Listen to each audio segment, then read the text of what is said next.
विधानसभेच्या निवडणुकीत भाजपाशी बंडखोरी करून वंचित बहुजन आघाडीची उमेदवारी घेऊन लढलेले हरिचंदानी यांनी अखेर भाजपामध्ये घरवापसी केली आहे.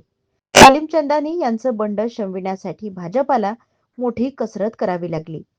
महापालिका निवडणूक जाहीर होताच हरिचंदानी यांनी तिसऱ्या आघाडीची तयारी केली होती आणि त्यांनी भाजपा विरोधात बंडाचा झेंडा फडकावला होता.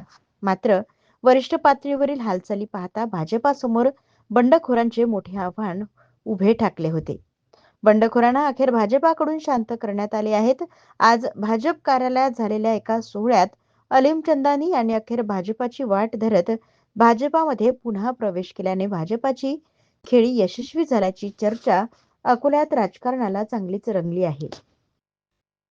जिल्ह्यातील सत्यलढाच्या महत्त्वपूर्ण घडामोडी पाहण्यासाठी आपले Satyaladha YouTube news channel subscribe करा, बेल आयकॉनला क्लिक करा आणि रहा सदैव अपडेट.